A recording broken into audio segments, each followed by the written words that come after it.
बोलेंगे और जोर से बोलेंगे।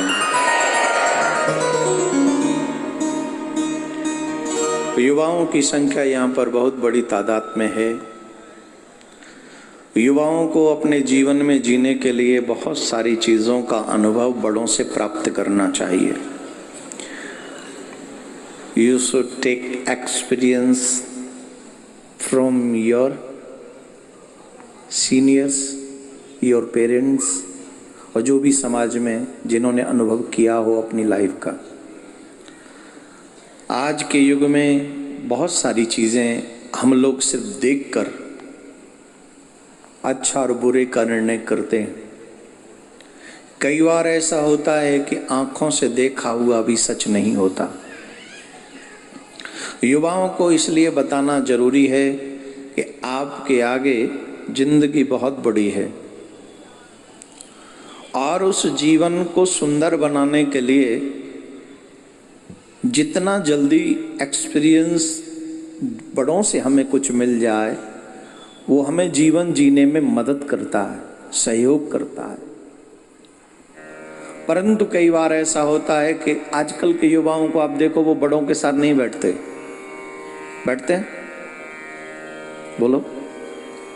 वो अपने मोबाइल के साथ बैठते हैं, अपने फ्रेंड्स के साथ बैठते हैं मोस्टली।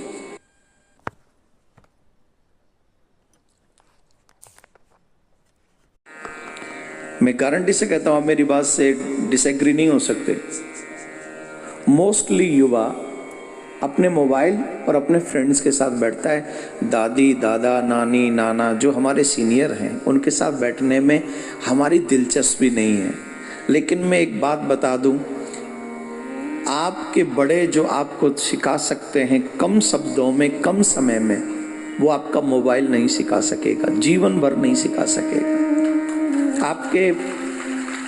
आपकी फ्रेंड्स भी तो आप ही के एज के होंगे, वो भी कितना सिखाएंगे आपको, वो जितना उनको मालूम है।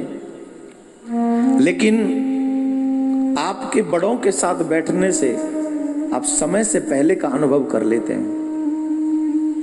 बहुत जल्दी हम निर्णय करते हैं अपने बड़ों अपने छोटों को भी कुछ भी दृश्य देखने के बाद।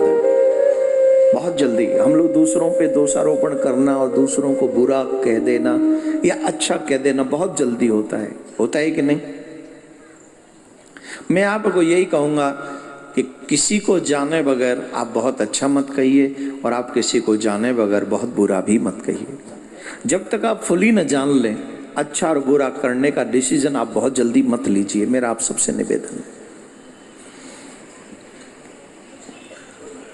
इसके लिए मैं आपको 2 एग्जाम्पल दे रहा हूं, जीवन पर्यंत याद रखना।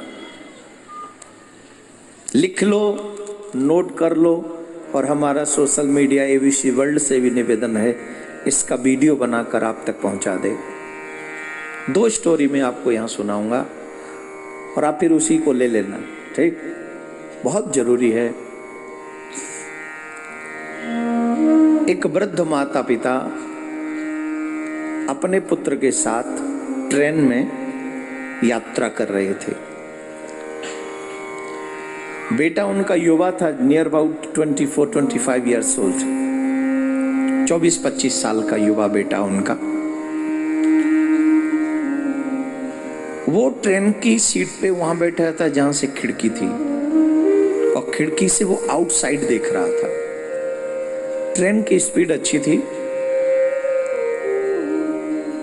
वो चला जा रही थी ट्रेन बड़ी तेज स्पीड से।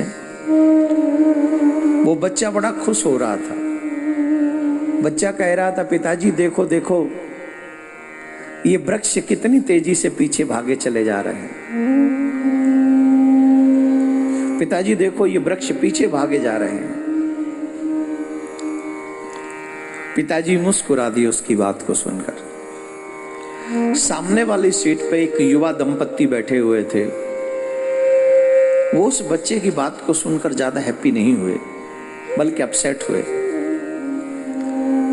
लेकिन वो इस बात से ज्यादा अपसेट हुए कि उनका बेटा ये कह रहा है कि वृक्ष भागे जा रहे हैं पीछे की तरफ, पर उनके पिता सिर्फ मुस्कुरा दिए। इस बात से वो बड़े परेशान हुआ और बोला कुछ नहीं कि इनका बेटा हमको क्यों क्या मतलब? बैठा रहा। थोड़ी देर बाद उस पुत्र ने फिर कहा, पिताजी पिताजी देखो, ये बादल हमारे साथ साथ भाग रहे हैं, ये बादल हमारे साथ भाग रहे हैं। पिताजी ने फिर कुछ नहीं कहा और मुस्कुरा दी। और जब पिताजी मुस्कुरा दिए, उस युवा दंपत्ति जो वहां पति पत्नी सामने वाली सीट पे बैठे थे, हस्बैंड एंड वाइफ, उनसे नहीं रहा गया और उन्होंने कहा, कमाल करते हो, आपका बेटा पागल बनने की बात कर रहा है और आप मुस्कुरा देते हो। आप इसका किसी डॉक्टर से इलाज क्यों नहीं कराते? हमको लगता है ये मेंटली डिस्टर्ब है, आप इस बच्चे को किसी डॉक्टर के पास में लेके जाइए। पिताजी ने मुस्कुराते हुए कहा, डॉक्टर के पास से ही आ रहा हूं, डॉक्टर के पास से ही आ रहा हूं। आप इस बच्चे के विषय में कुछ जानते नहीं, आपने इसे पागल घोषित कर दिया। आप जानते हो, ये जो बच्चा है ये जन्मांध अंधा है, जन्मांध अंधा ये बच्चा। इसका इलाज अच्छे डॉक्टर के पास हुआ और आज पहली बार ये दुनिया देख रहा है।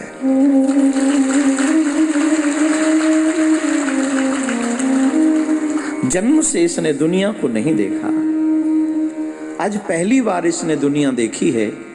इसलिए इसे ये नहीं पता कि वृक्ष भाग रहे हैं या ट्रेन भाग रही है। इसे ये नहीं पता कि बादल तो यत्र तत्र सर्वत्र हैं। ये पागल नहीं है, पहली बार दुनिया देखी है, इसलिए इसका ज्ञान कम है, बोध कम है, पागल नहीं। वो युगल दंपत्ति, युवा हस्बैंड एंड वाइफ अपनी बात पर संकुचित हो गए, शर्म आ गई कि हमने बिना जाने पहचाने इसको पागल समझ लिया। बात सच है कि वृक्ष नहीं भाग रहे, बात ये भी सच है कि बादल नहीं भाग रहे, पर बात ये भी सच है कि वो जो युवा दंपत्ति है वो नहीं जानते कि बच्चे का दर्द क्या है, अधूरा ज्ञान है उसे। इसलिए बहुत जल्दी किसी के विषय में जाने बगैर आप अपनी विचारधारा बना लें, वो गलत है, पहली बात। दूसरी एक और स्टोरी मैं आपको सुनाता हूं, उसके बाद कथा को प्रारंभ करेंगे। बहुत अच्छी स्टोरी। एक शिप, बहुत बड़ा जहाज समुद्र में तैर रहा है, समुद्र में जा रहा है। अचानक से कैप्टन ने ये अनाउंस किया, क्योंकि वहां समुद्र में तूफान आ गया।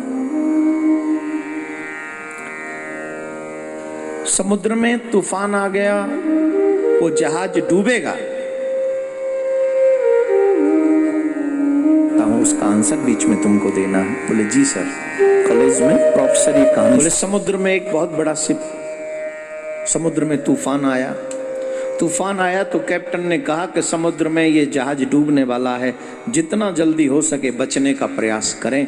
और जो बहुत बड़ा शिप होता है उसी में आप ध्यान देंगे कि बोट होती, नाव होती, लाइफ बोट जिसको कहते हैं, उनको छोड़ दिया जाता है, लोग कूद कूद के उसमें चले जाते हैं तो बच जाते हैं भाग्यशाली लोग। तो वो लाइफ बोट खोल दी गई और कैप्टन ने कहा कि जितना जल्दी हो सके उसमें सवार हो जाओ। सारी नाव चली गई। उसमें एक युवा दंपत्ति थे, युवा दंपत्ति थे उस जहाज में। आखिरी बोट में उनको अवसर मिला जाने का, लेकिन आखिरी बोट में भी एक व्यक्ति के ही जाने की जगह थी, सिर्फ ओनली वन।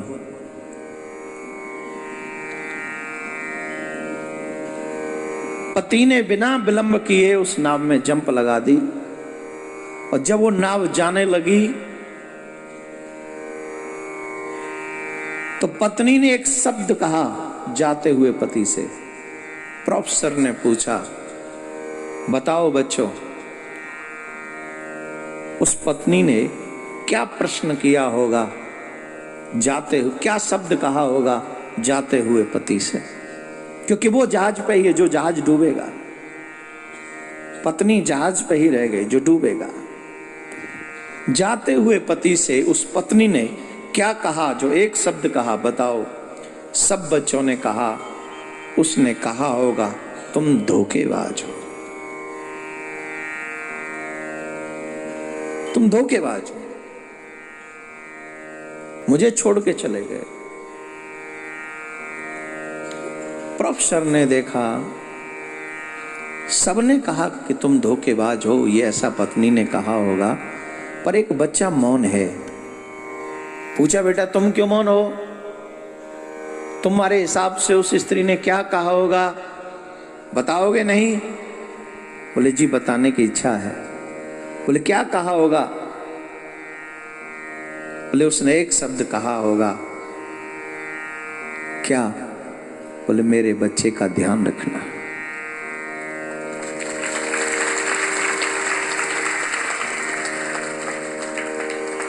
जाते हुए पति से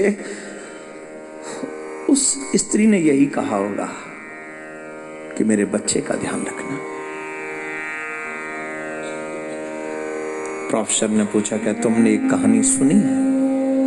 बोले नहीं। तो फिर तुम्हें कैसे पता? बोले मुझे इसलिए पता है, जब मेरी माँ इस दुनिया से जा रही थी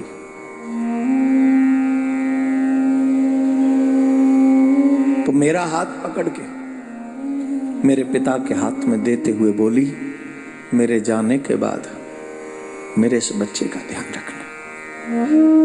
स्त्री के लिए औलाद से बढ़कर कुछ नहीं होता, कुछ भी नहीं। उसने यही कहा होगा।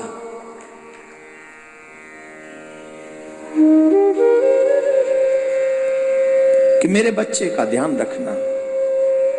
इस आंसर के बाद पूरे स्कूल की क्लास में सन्नाटा था।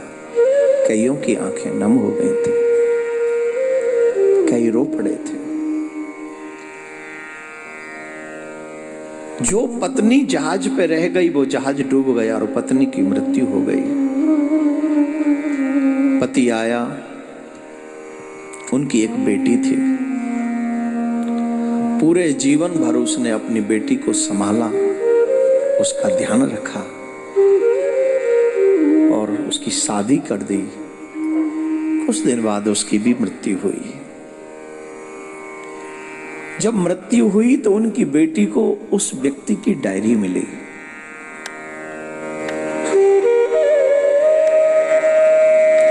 और उस डायरी में उसने सारा चैप्टर लिखा। उस डायरी में उस दिन का जिक्र भी था। पता चला कि उस स्त्री को जानलेवा बीमारी थी जो समुद्र में जहाज में डूब गई। उसको जानलेवा बीमारी थी। पति ने लिखा, चाहता तो मैं भी तुम्हारे साथ उसी समुद्र में डूबना था। मैं तुमसे बहुत प्रेम करता था या करता हूं। मैं भी चाहता था कि उस समुद्र में तुम्हारे साथ मैं भी डूब जाऊं, परंतु अचानक से मुझे इस बेटी का ख्याल आया जो तुम्हारा ही रूप है, जो तुमसे ही प्राप्त है, तुमसे ही मिली है। अगर हम दोनों ही मर जाते तो इस बेटी को कौन संभालता।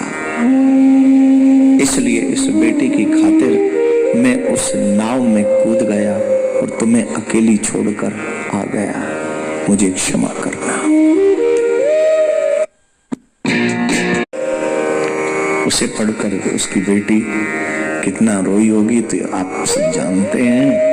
परंतु एक बात सत्य है, शुरू में ये जब दिखा कि पत्नी को छोड़कर पति नाव में कूद गया, लगा कि पति ने बुरा किया। हमारे यहाँ किसी भी वाहन में चढ़े, देवी साथ हो तो पहले स्त्री को चढ़ाते हैं, फिर बाद में खुद चढ़ते हैं। पर वो बीमार तो थी ही, उसे तो जाना था ही, लेकिन उस बेटी की खातिर उसने उस नाव में सवारी की। अब गलत यहां पति नहीं था और गलत वहां पर वो बच्चा भी नहीं था। इन दोनों स्टोरियों से एक बात पता चलती है कि शुरुआत में दिखने वाले गलत पूरी सच्चाई जानने के बाद में वही प्यारे लगते हैं। तो जल्दबाजी में लिया हुआ कोई भी निर्णय, कोई फैसला कि गलत है ये सही है, आपको बाद में दुखी कर सकता है। इसलिए युवाओं से मेरा आग्रह है, सोच समझ के अपने जिंदगी के कई फैसले लिया